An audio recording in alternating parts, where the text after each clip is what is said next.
ಸೊರಬ ತಾಲೂಕಿನ ಸರ್ಕಾರಿ ಶಾಲೆಗಳನ್ನು ಅಭಿವೃದ್ಧಿಪಡಿಸಿ ಗ್ರಾಮೀಣ ವಿದ್ಯಾರ್ಥಿಗಳಿಗೆ ನಗರದಲ್ಲಿ ಸಿಗುವಂಥ ಉತ್ತಮ ಶಿಕ್ಷಣ ಸೌಲಭ್ಯವನ್ನು ದೊರಕಿಸಿಕೊಡುವಂತೆ ಮಾಡುವುದೇ ನನ್ನ ಹೆಬ್ಬಯಕೆ ಎಂದು ಸಾಮಾಜಿಕ ಚಿಂತಕ ಸಮಾಜ ಸೇವಕ ಎಂವಿ ಕೃಷ್ಣಪ್ಪ ಹೇಳಿದ್ದಾರೆ. ತಮ್ಮ ಹುಟ್ಟೂರಿನಲ್ಲಿ ಗ್ರಾಮದೇವತೆ ಶ್ರೀ ಮಾರಿಕಾಂಬಾ ದೇವಸ್ಥಾನಕ್ಕೆ ಪೂಜೆ ಸಲ್ಲಿಸಿ ದೇವಿಗೆ ಬೆಳ್ಳಿ ಹಾಗೂ ಬಂಗಾರವನ್ನು ಅರ್ಪಿಸಿದ್ದಾರೆ ಎಂವಿ ಕೃಷ್ಣಪ್ಪ.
ಸೊರಬ ತಾಲೂಕಿನ ಮುಡಗುಪ್ಪೆಯ ಗ್ರಾಮದಲ್ಲಿ ಗ್ರಾಮದೇವತೆ ಶ್ರೀ ಮಾರಿಕಾಂಬಾ ದೇವಸ್ಥಾನದಲ್ಲಿ ಪೂಜೆ ಸಲ್ಲಿಸಿ ಟಿವಿ12 ವಾಹಿನಿ ಜೊತೆ ಮಾತನಾಡಿದ ಎಂವಿ ಕೃಷ್ಣಪ್ಪ, ಮಾರಿಕಾಂಬಾ ದೇವಿಗೆ ಬೆಳ್ಳಿ ಪ್ರಭಾವಳಿ ಮತ್ತು ಬಂಗಾರದ ವಸ್ತುವನ್ನು ಕೊಡುಗೆಯಾಗಿ ನೀಡಲಿದ್ದೇನೆ.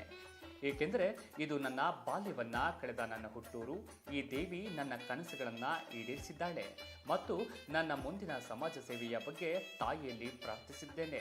ಹಾಗೂ ಸಾಗರ ಮತ್ತು ಸೊರಬ ತಾಲೂಕಿನ ಎಲ್ಲ ಸರ್ಕಾರಿ ಶಾಲೆಗಳನ್ನು ವೈಯಕ್ತಿಕವಾಗಿ ದತ್ತು ಪಡೆದು ಅದನ್ನು ಉನ್ನತೀಕರಿಸಿ ನಗರದಲ್ಲಿ ಸಿಗುವ ಸೌಲಭ್ಯಗಳನ್ನು ಆ ಶಾಲೆಗಳಲ್ಲಿ ಒದಗಿಸಿ ವಿದ್ಯಾರ್ಥಿಗಳಿಗೆ ಅನುಕೂಲ ಮಾಡಿಕೊಡಬೇಕೆಂಬುದು ನನ್ನ ಹೆಬ್ಬಯಕೆ.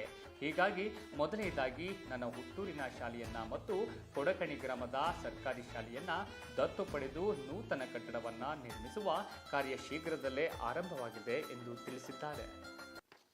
ಡೆಮೊಲಿಷನ್ ಹೊಸದಾಗಿ ಕಟ್ಟಬೇಕು, ಹಾಗಾಗಿ ಅದು ಹೋಲ್ಡ್ ಆಗಿದೆ. ಅದೆಲ್ಲ ಗ್ರ್ಯಾಂಡ್ ಮಾಡಿದ್ದಾರೆ,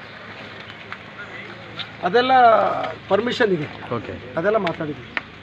ಅದು ಡೈರೆಕ್ಟಾಗಿ ಎಜುಕೇಷನ್ ಮಿನಿಸ್ಟರ್ ಹತ್ರನೇ ಮಾತಾಡಿದ್ವಿ.